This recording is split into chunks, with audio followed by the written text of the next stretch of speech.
Kita lanjut ke gagal jantung akut ya. Oke. Gagal jantung akut itu merupakan sindrom kompleks di mana fungsi jantung yang abnormal yang menimbulkan gejala dan tanda klinis dari curah jantung yang rendah dan atau kongesti sistemik atau pulmonar. Ya. Gagal jantung akut ini perubahan gradual yang cepat dari tanda dan gejala gagal jantung yang membutuhkan terapi yang cepat dan perawatan di rumah sakit. Untuk epidemiologi, penyebab utama hospitalisasi pada usia lebih dari 65 tahun dengan tingginya angka mortalitas dan rehospitalisasi. Nah, mortalitas di rumah sakit itu sekitar 4-10%. Dan mortalitas 1 tahun mencapai 25-30% dengan MES mencapai 45%. Nah, kemudian terdapat beberapa faktor presipitat spesifik pada gagal jantung akut. Dan berat ringannya kondisi klinis itu berhubungan dengan faktor presipitan dan penyakit utama kardiak dan komorbiditas. Nah, ini kita lihat faktor presipitat gagal jantung akut yang paling sering itu akut coronary syndrome ya, ACS. Kemudian atakiaritmia seperti atrial fibrilasi dan ventricular tachycardia, kemudian excessive rise in blood pressure, jadi tekanan darah tiba-tiba meningkat tinggi ya. Kemudian infeksi seperti pneumonia, sepsis, kemudian non-adherence garam ya, atau fluid intake atau medikasi ya. Bradiaritmia juga bisa menyebabkan presipitat gagal jantung, kemudian toxic substance seperti alkohol ya, kemudian obat, makanya nggak boleh dikasih NSAID ya. Kemudian COPD exacerbasi akut ya, juga bisa menjadi presipitat gagal jantung akut, emboli pulmonal, kemudian komplikasi dari pembedahan ya, dan ada beberapa hal yang lain ya, bahkan pada kehamilan juga bisa mengakibatkan peripartum kardiomyopati. Nah, ini klasifikasi gagal jantung akut ya, klinika presentasi dari akut heart failure. Sekarang ada 4 klasifikasi, kalau dulu ada 6 dari guideline heart failure yang tahun 2016 atau 2014 kalau saya nggak salah, dulu ada 6 klasifikasi. Sekarang dari guideline yang terbaru ada 4 klasifikasi ya, yaitu yang pertama akut decompensated heart failure, yang kedua akut pulmonary udem, kemudian yang ketiga isolated right ventricular failure, dan yang keempat cardiogenic shock ya. Nah, ini ada berapa mekanisme utamanya. Kalau akut decompensated ADHF ya, ADHF itu karena LV dysfunction dan retensi dari air dan garam. Sedangkan pada ALO, akut pulmonary udem, kita biasa sebutnya ALO ya, itu peningkatan tiba-tiba dari afterload dan predominannya karena diastolic dysfunction ya. Kemudian ada masalah pada katup jantung. Nah, kalau RV failure itu karena RV dysfunction atau precapillary pulmonary hypertension pada PH ya, hipertensi pulmonal. Kemudian kalau cardiogenic shock itu karena severe cardiac dysfunction. Nah, ini mekanisme utama. Kemudian simptomnya kalau ADHF itu penumpukan cairan, peningkatan intraventricular pressure. Kalau ALO biasanya distribusi cairan pada paru-paru dan terjadinya akut respiratory failure ya, gagal nafas yang paling sering ini. Biasanya saturasinya mulai turun pada ALO ya. Pada RV failure itu peningkatan central venous pressure dan seringnya hipoperfusi sistemik. Sedangkan pada shock kardiogenik itu hipoperfusi sistemik. Ya. Onsetnya itu pada ADHF itu gradual harian, gitu. Jadi meningkat cepat tapi dalam harian. Sedangkan kalau ALO itu adalah peningkatannya cepat, rapid ya, dalam dalam 1-2 jam langsung terjadi peningkatan gagal jantung. Ya. Nah, ini untuk RV failure bisa gradual, bisa rapid, ya tergantung mekanismenya nanti. Sama dengan shock kardiogenik juga bisa gradual, bisa rapid. Nah, kemudian hemodinamik abnormalitasnya pada ADHF itu penurunan left ventricular and diastolic pressure dan PCWP, tekanan baji PCWP ini, wedge pressure, ya. Bisa rendah, kemudian cardiac output-nya bisa normal atau systolic blood pressure-nya dari normal sampai rendah. Nah, sedangkan pada ALO itu peningkatan LVDP dan PCWP. Cardiac output-nya bisa normal, kemudian tekanan darahnya bisa normal sampai tinggi. Biasanya kalau ALU ini tekanan darahnya lebih seringnya tinggi ya, tinggi sampai 200-an ya. Untuk RV failure itu tekanan darahnya rendah, kemudian penurunan right ventricular and diastolic pressure dan penurunan dari cardiac output. Sedangkan pada cardiogenic shock itu penurunan LVDP dan PCWP, penurunan cardiac output, kemudian juga tekanan darah sistolik yang rendah. Ya. Presentasinya bagaimana? Nah, presentasinya ini berdasarkan kurva apa? Oh, ada 4 kuadran ya. Ada untuk ADHF itu wet and warm biasanya atau dry and cold. Kalau ALO itu wet and warm juga, kalau RV failure itu dry and cold atau wet and cold, sedangkan kalau shock cardiogenic itu wet and cold. Terapinya bagaimana? Kalau untuk ADHF itu diuretik pertama, kemudian kita bisa berikan inotropik atau vasopressor kalau terjadi hipotensi, kemudian bisa juga mechanical circulatory support kalau potensi tidak teratasi. Ya. Sedangkan untuk ALO itu yang utama itu diuretik sama dan vasodilator, ya obat vasodilator seperti nitrogliserin, sorbit dinitrat, kemudian obat-obat S inhibitor ARB ya sebagai vasodilator. Untuk RV failure itu juga diberikan diuretik untuk peripheral congestinya, kemudian inotropik dan vasopressor kalau terjadi hipotensi, kemudian juga diberikan mechanical circulatory support atau RRT jika diperlukan. RRT ini renal replacement therapy ya, kalau sudah mulai terjadi gangguan ginjal. Ya. Untuk cardiogenic shock kita berikan inotropik atau vasopressor, mechanical circulatory support dan RRT jika diperlukan. Ya. Apa gejala dan tandanya? Dia bervariasi ya, berhubungan dengan tanda kongesti dan gangguan hipoperfusi. Bisa seperti batuk, kelelahan, sonohobres, sesak nafas ya, udem pulmonal, kemudian efusi pleura, ya, bisa pembengkakan di abdomen, ya, kemudian bisa udem di tungkai, ya. Nah ini yang kuadran yang saya bilang tadi, ada wet and warm, ada cold and dry, ya. Jadi kalau yang di atas ini warm ya, di bawahnya cold. Yang di sebelah kiri dry, yang di bawahnya ini yang sebelah kanan wet.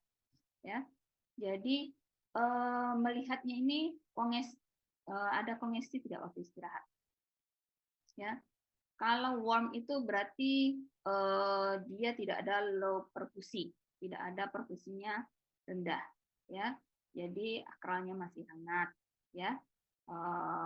Kemudian tidak ada tanda-tanda kongesti, ya berarti tidak ada rongki pada paru, tidak ada udem tungkai, itu warm and dry. Ya.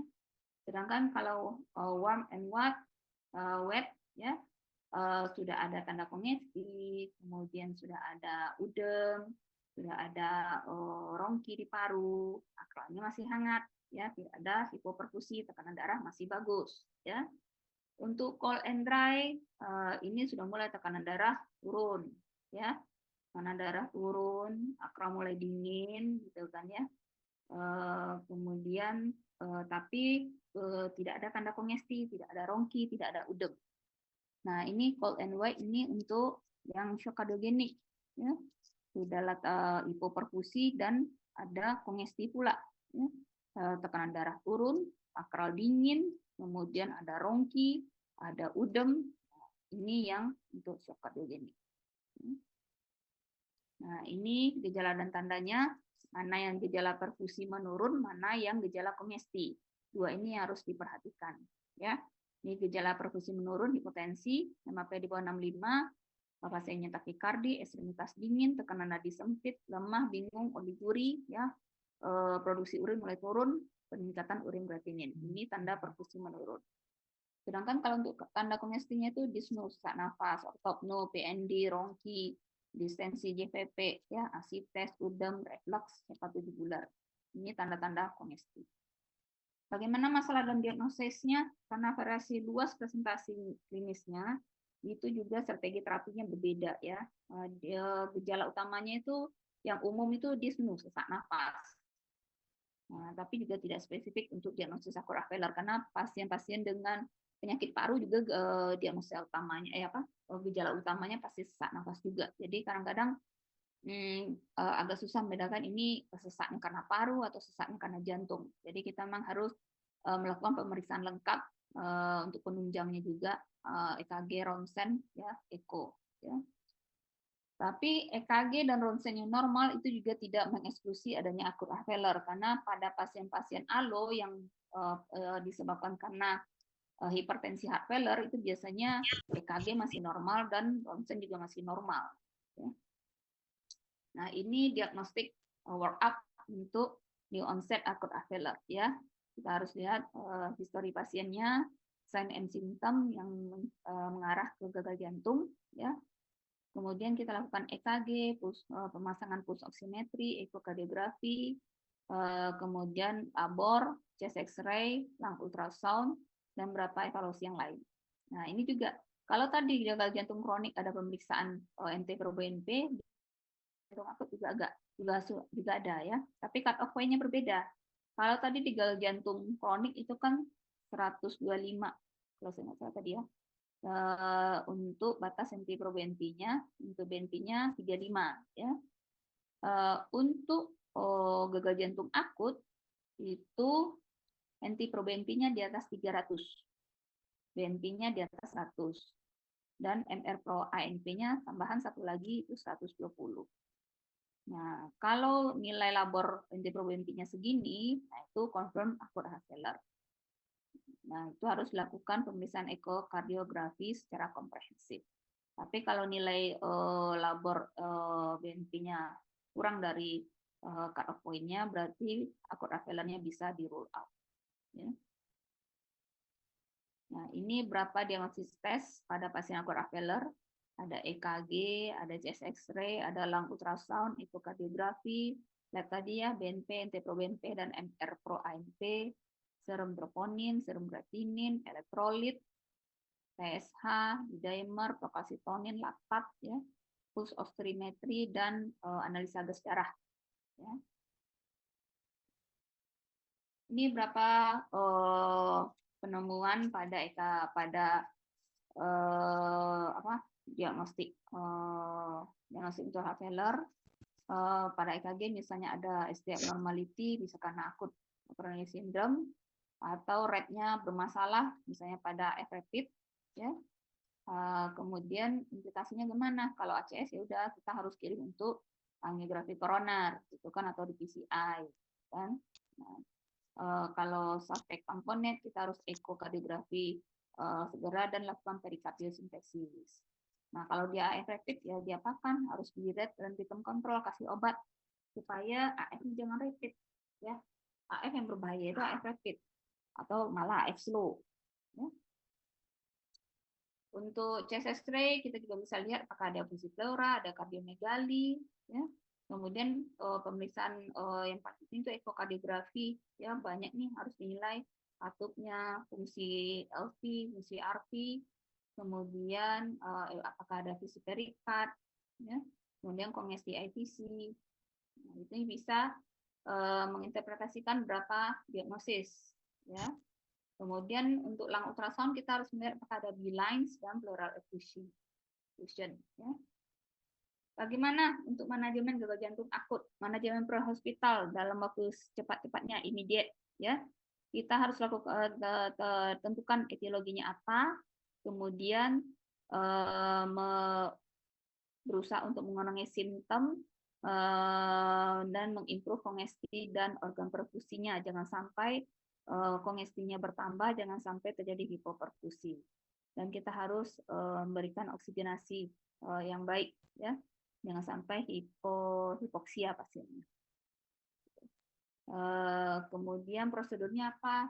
Ya close monitoring, vital sign. Jadi pasiennya harus dirawat di ruangan intensif ya, baik ICU atau ICU. Kemudian diberikan treatment terapi yang mensupport sirkulasi dan respiratory function seperti vasodilator, vasopresor, inotropik, diuretik, dan supplemental oksigen.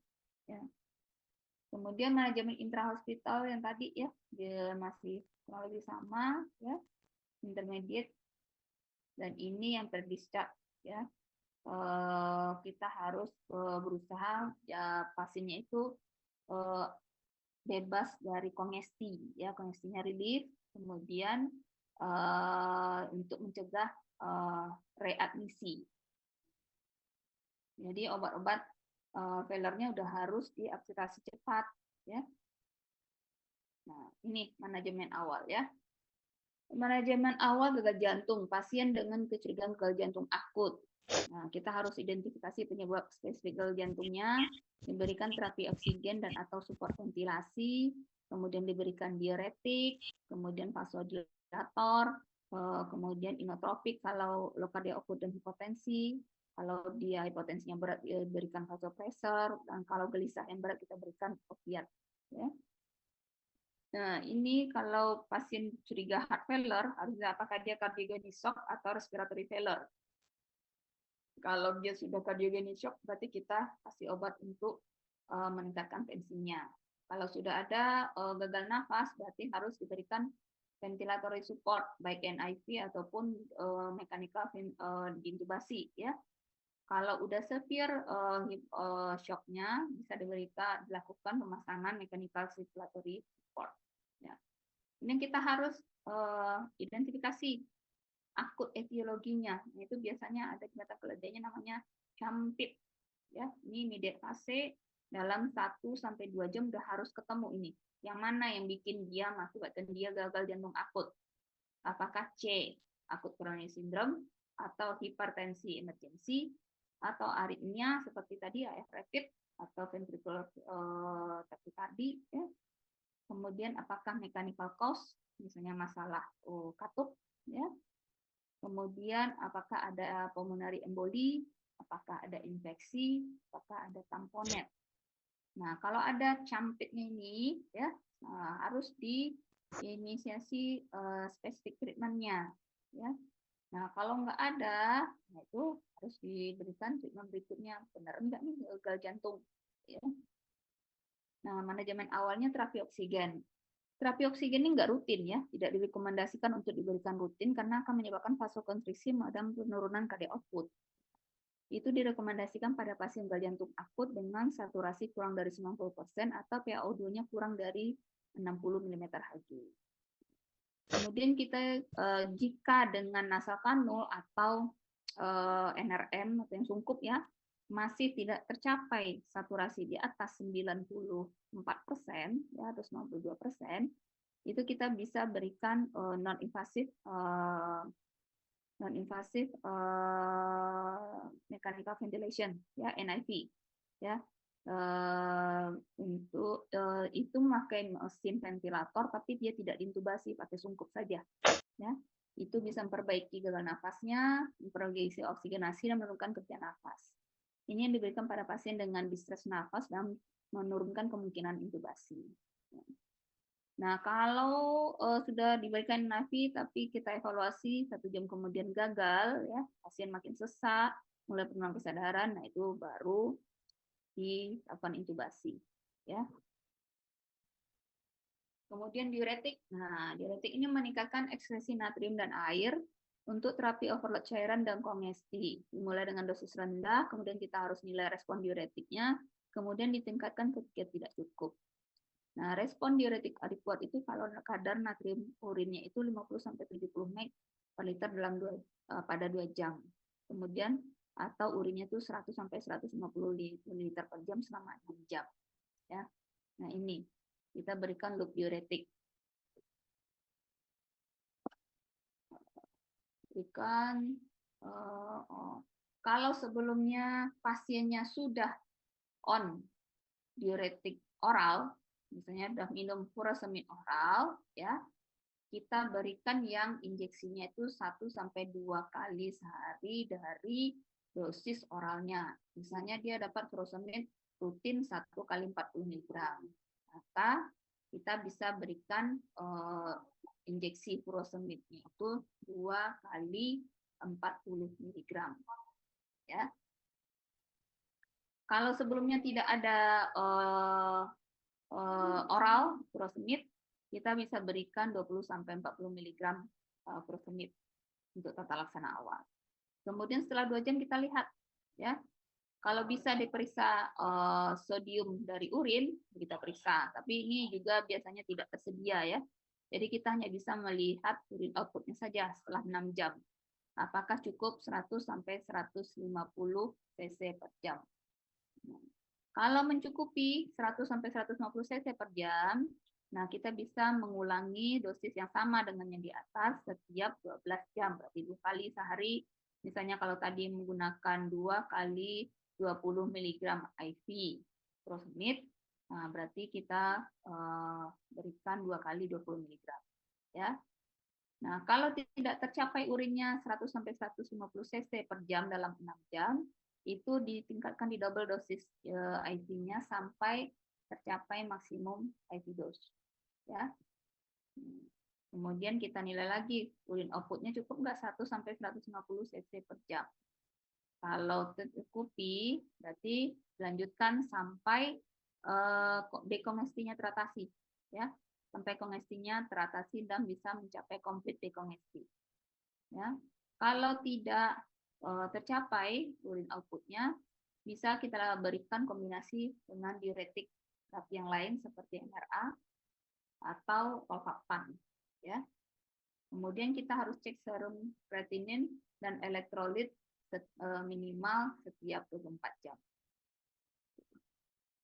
Kemudian manajemen awal yang berikutnya pemberian inotropik dan vasopresor, ya.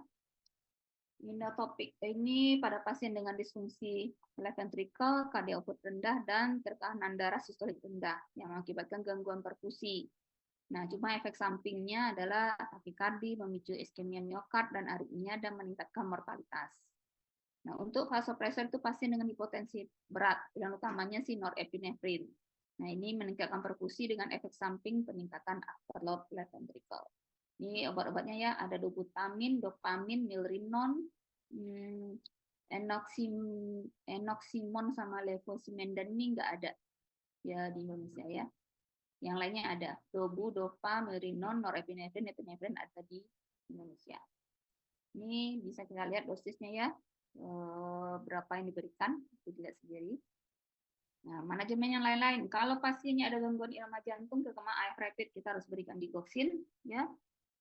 Kita juga harus berikan profilak tromboemboli dengan pemberian heparin atau low molecular weight heparin. Kemudian kalau pada pasien shock kardiogenik yang hipoperfusinya tidak teratasi, yang tekanan darahnya masih turun juga walaupun sudah kita berikan inotropik dan vasopresor, nah kita harus berikan mechanical circulatory support ya, dukungan sirkulasi mekanik untuk meningkatkan cardiac output dan perfusi organ. Yang paling sering dipakai itu IABP. Itu digunakan pada shock kardiogenik non refraktor pada terapi obat intra-aortic balloon pump ya. Ini nggak semua rumah sakit juga punya ya. Di Harkit ada, di M Jamil ada, di sini belum ada. Ya. Kemudian ada lagi device yang lain seperti Impella, ada lagi ECMO namanya. ECMO ini apa lagi?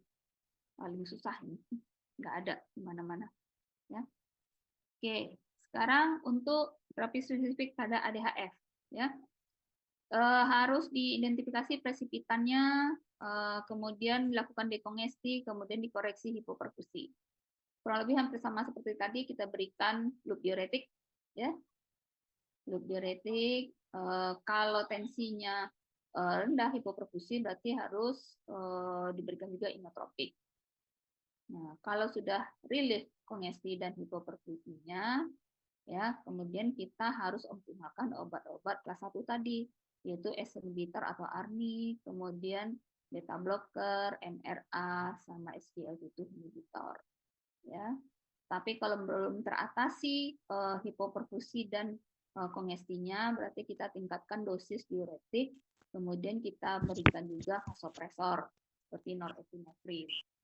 Ya. Kalau masih belum juga terjadi persisten hipoperfusi, itu baru kita lakukan mechanical circulatory support ya. Kemudian kalau resisten terhadap diuretik atau pasiennya memang gagal ginjal yang end stage, nah itu kita lakukan renal replacement therapy dan dipertimbangkan untuk palliative care. Ini untuk pasien manajemen untuk pasien ALO ya. Kriterianya yang tadi dyspnea, ortopnea, gagal nafas, hipoksia, hiperkapni ya, sakit lebih dari 5 kali, peningkatan usaha nafas ya. Terapinya oksigen yang pertama. Kita berikan CPAP atau NIV atau FNC. Kemudian berikan diuretik IV, vasodilator IV, dan inotropik vasopresor bila hipoperfusi. Ya. Jadi yang pertama harus diberikan itu oksigen, karena kalau ALO ini biasanya dia hipoksia, saturasinya turun. Ya. Kemudian baru kita berikan diuretik. Nah, kalau dengan diuretik kongestinya relief, kemudian kita optimisasi obat-obat terapi oralnya. Ya. Kalau tidak relief kongestinya, ya pertimbangkan lagi seperti yang tadi, mechanical circulatory support sama renal replacement therapy. Ya. Untuk gagal jantung kanan terisolasi, itu yang bermasalah kan peningkatan tekanan RV dan atrium kanan dan kongesti sistemik, sehingga mengganggu pengisian LV dan mengurangi cardiac output sistemik. Manajemennya tetap kita berikan diuretik untuk kongesti vena, kemudian berikan noradrenalin dan atau inotropik untuk cardiac output dan instabilitas hemodinamik. Ya. Jadi untuk gagal jantung kanan, diuretik dan vasopresor atau inotropik. Kalau tidak relief sign and symptomnya, nah kita bisa berikan seperti tadi lagi mechanical circulatory support. Ya. Untuk shock kardiogenik, yang tadi tanda hipoperfusi, ekstremitas dingin, oliguri, konfusi, pusing, tekanan nadi sempit, bahkan dengan tekanan darahnya normal. Manifestasi biokimianya peningkatan kreatinin, asidosis metabolik, dan peningkatan laktat. Manajemennya kita harus identifikasi awal dan tata laksana penyebab, kemudian stabilisasi hemodinamik, dan manajemen disfungsi organ. Ya. Kemudian, nah ini yang pertama sekali pasti ventilatory support ya untuk oksigennya bisa kalau tidak teratasi dengan pemberian suplemental oksigen dengan nasakanul atau sungkup atau dengan NIV. Berarti harus di ventilator pasti. Kemudian berikan inotropik atau vasopresor ya atau sudah langsung dilakukan mechanical circulatory support bila hipotensinya tidak teratasi. Kemudian kalau hipoperfusinya improve, nah, bisa kita winning dari inotropik vasopresornya atau dari MCS-nya. Kemudian dilanjutkan terapi-terapi sesuai dengan fisiologinya. Nah, kalau tidak improve, berarti kita lanjut mechanical circulatory support-nya dan RRT, renal replacement therapy, dan dipertimbangkan untuk palliative care. Nah, perawatannya di mana nih untuk gagal jantung akut? Ini memang harus di ICU, ruang intensif ya, tidak bisa di bangsal ya. Kenapa kriterianya masuk ke ICU? Karena perlunya kadang-kadang intubasi atau malah sudah diintubasi pasiennya dari GD. Dan untuk tanda dan gejala hipoperfusi, karena kita harus memberikan obat-obat inotropik dan vasopresor yang harus diawasi ketat itu ya. Kemudian saturasinya kurang dari 90% walau dengan suplementasi oksigen, peningkatan otot nafas tambahan dengan laju nafas lebih dari 25 kali per menit, dan denyut jantung kurang dari 40 atau lebih dari 130 kali per menit dengan tekanan darah sistolik kurang dari 90. Ini indikasi ICU semua. Ya. Kemudian tata laksana pre dan post discharge, kita optimalkan terapi medikamentosa. Yang pertama harus dihilangkan kongestinya, jadi optimalkan dosis diuretik. Kemudian tata laksana komorbiditasnya, apakah ada gangguan irama jantung ya, atau ada infeksi paru sebelumnya ya. Kemudian inisiasi medikamentasa oral yang terbukti secara klinis. Jadi diarbitrasi dosis sebelum pulang atau pada fase awal jalan untuk mencapai target dose. Ya. Bagaimana penilaian di rawat jalannya? Harus dimonitoring tanda dan gejala gagal jantung, kemudian penilaian status volume, tekanan darah, denyut nadi, labor, fungsi ginjal, elektrolit, NT-proBNP yang tadi, dan fungsi hepar. Kemudian dioptimalisasi terapi lebih lanjut. Ya. Apa saja komorbiditas pada gagal jantung akut? Ya. Pada negara maju itu 1 dari 4 orang memiliki sekurang-kurangnya 2 kondisi kronik. Dan adanya kondisi komorbid tertentu mempengaruhi terapi pada gagal jantung. Komorbidnya ini diabetes, akut kronis sindrom, disfungsi ginjal, gagal nafas atau penyakit paru, aritmia, dan infeksi. Ya. Jadi kesimpulannya, gagal jantung akut ini merupakan penyebab paling sering rawatan di rumah sakit dan berhubungan dengan morbiditas dan mortalitas. Presentasi klinis yang luas merupakan tantangan diagnosis dan tata laksana akut AV-failure, dan terapi farmakologi pada akut AV-failure memiliki bukti yang terbatas dan membutuhkan terapi individu. Terima kasih. Ada yang mau ditanya?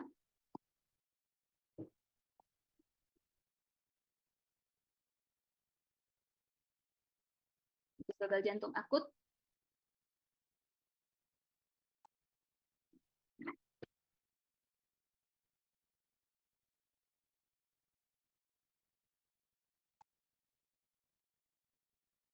Nggak kecampurkan ya, antara gagal jantung akut sama gagal jantung kronik.